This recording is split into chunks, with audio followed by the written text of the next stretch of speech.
I have finished the Diablo 4 Vessel of Hatred campaign, and I'm now around 50 hours deep into the endgame. It is time for another episode of Mole Thoughts, and if this game is worth the $40. And I know that is really hard to determine because $40 are all differently worth to different people, right? For some people, $40 is not even a second thought. For some other people, that's quite a bit of money they could use somewhere else. So the question here is, of course, is it worth it? Now, the first thing I want to talk about is the campaign because you have to play through it. Yes, you can skip all the cutscenes, but let's be honest here, who's doing that? I really enjoyed the campaign.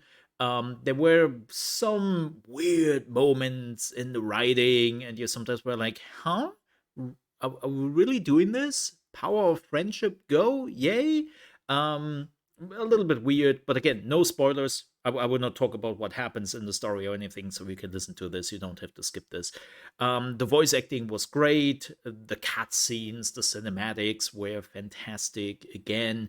And there is one particular thing I really, really enjoyed about it, and that is that Blizzard has finally realized that maybe it's better to contain the whole story in like a 6 to 8 hour segment instead of having, like in Diablo 4, the base game, a 30-hour campaign. Like, there was too much dead air in that 30-hour campaign, too many moments where you had to run from A to B. At the beginning, you didn't even get your mount very early on. You had to, like, play through half of the campaign to get to that point, right? They fixed that, thankfully, very quickly. But there was still, like, a thing. There were too many just why did you put that in there moments, right? Basically to stretch out the time you need to get to the end game.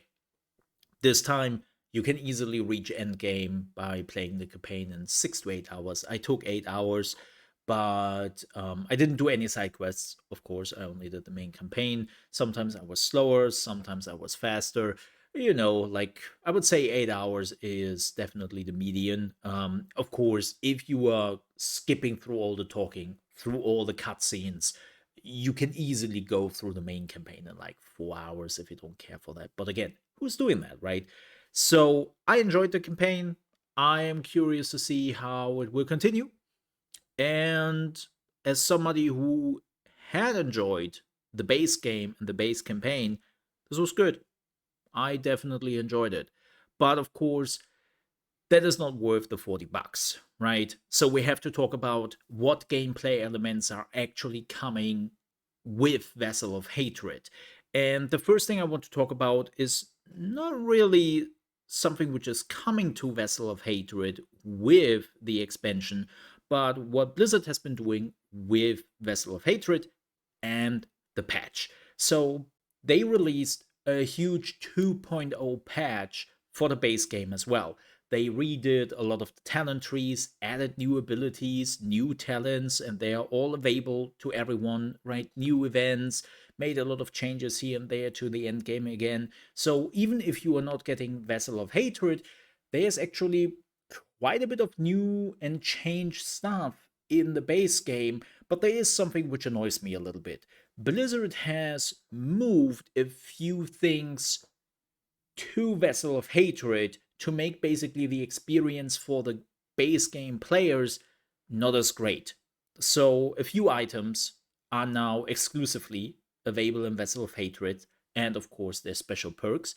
Yes, that goes for things which are not just spiritborn, so you have to look out for that if you're using a build and you are wondering, why can I not find those items? Why can I not find those things? Because they're probably in Vessel of Hatred. But the most annoying part is that in Vessel of Hatred, they are also now Hell Tides, and yes, they are also world bosses in the expansion area.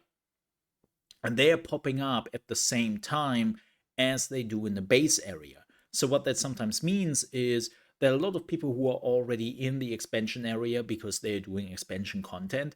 They're not going into the base game area to do the world boss, to do the tides. They stay in the expansion area, and that splits up the player base. And that sucks. Again, makes it a little bit of a worse experience for the people who don't have the expansion. I know this is not a big deal or anything, but I definitely see what Blizzard is doing there. Now, let's talk about the gameplay itself. Let's talk about the spiritborn.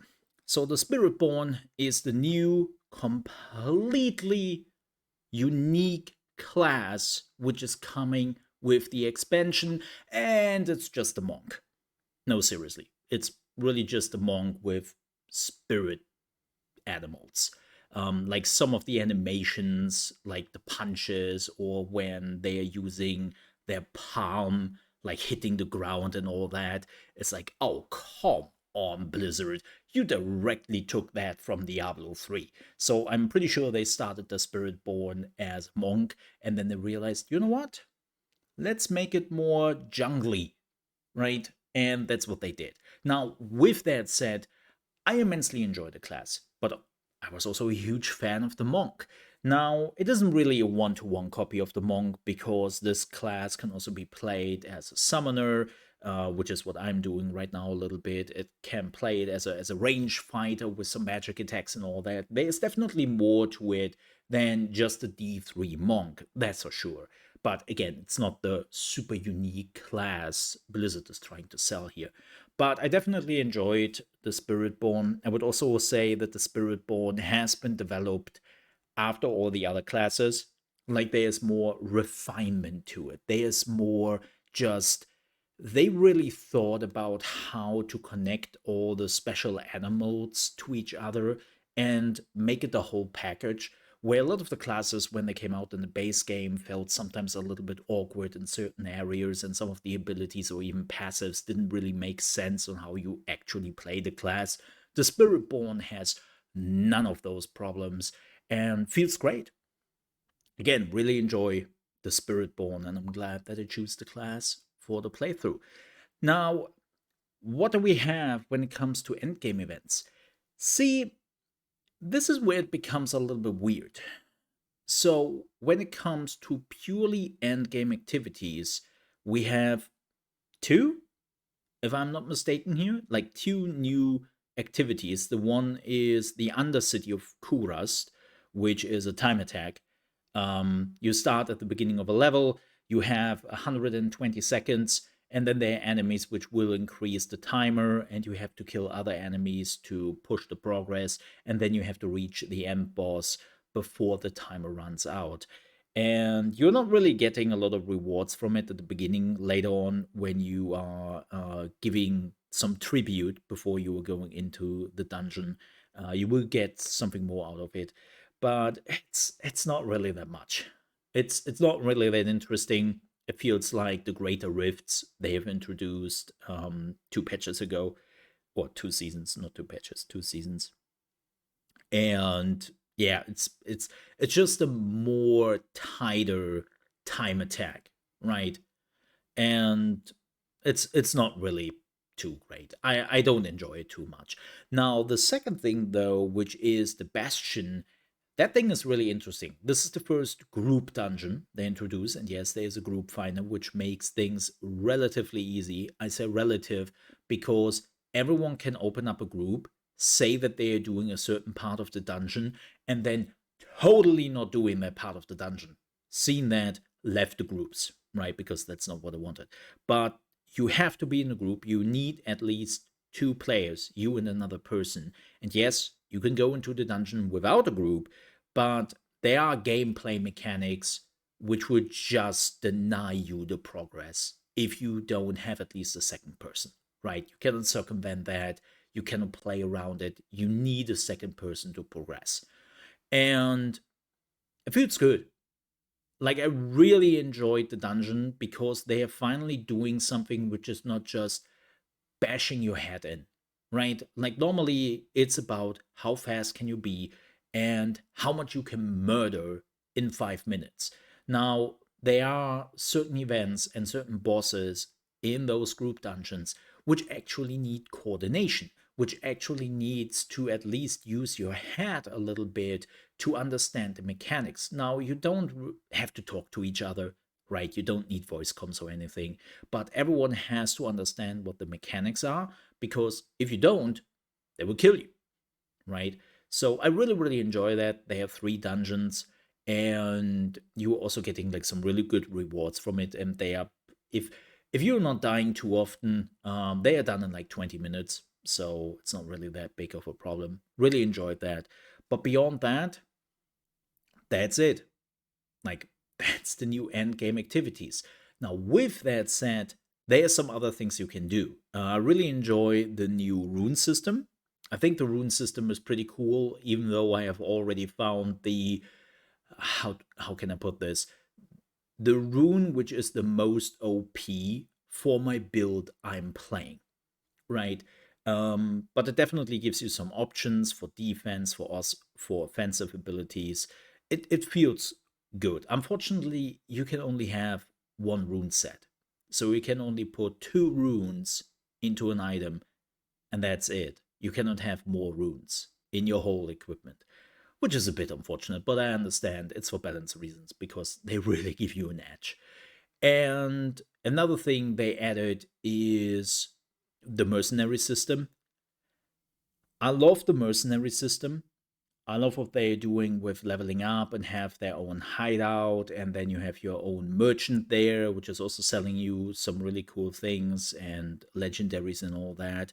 Like, you can also have an active mercenary, not the same, mercenary, and then a support mercenary, which is coming in for one ability whenever you are activating a specific ability which you choose, right? You choose the ability which would trigger the second mercenary to come in to help you. And I really enjoy that system, but unfortunately, they have a problem because there's one mercenary, the first one you were getting, which is literally a paladin, right? Of course, you were getting a paladin mercenary before you can actually play a paladin as a class. Why not? And they give you resistance by just existing in your group. They give you element resistance, right? They have tons of abilities which give you the protection to survive, and that's probably the mercenary you are running around with because you don't need damage. You are damage. You are making so much damage that you are just like exploding the screen all the time, right? That hasn't changed even with the stat squish. Still the same thing. But what you need is defensive capabilities, abilities which will save your ass and which will make you more sturdy. And there's only one character who can provide that, which is kind of unfortunate. I'm also using the Demon Kid as the support character because he can AoE chain all the monsters around you, and then they are all stunned for 3 seconds. And in 3 seconds, most of the time, you have killed everything. So it's pretty OP, and you can do that every 10 seconds. So not really a big deal. But I enjoy the mercenary. Like, the idea is great, but I can already see that Blizzard has to do some changes and some balancing because, again, you are the damage. You don't need any more DPS mercenaries in your group. It's as simple as that. But that's basically it. Yeah, they have new items and some other like new stuff you can find. You can activate and all that, but that's not really a big deal. Personally, I would have felt better if they probably would have offered the expansion at $30 instead of 40. I think that would have been a bit more balanced. But I still enjoyed myself. Like, I played the game for a week and I put 50 hours into the expansion. And I didn't just put the 50 hours there to bring you this review, but because I actually enjoyed my time, right? And I will put even more hours into it. So I can't really complain too much. But TLDR, if you enjoyed the base game, you want to see how the story continues, and you want to have some new gameplay elements, then yes, I think it will be worth your time. If you are somebody who played the base game and just thought, nah man, this ain't it, the expansion is not changing that. With that said, thank you so much for watching. I hope you enjoyed this video. If you did, please don't forget to live, please, to leave a like. And also, if you're new to the channel, you want to see more RPG games and also some survival games, you might want to subscribe to the channel. I would appreciate that. With that said, Thanks so much for watching. Stay safe.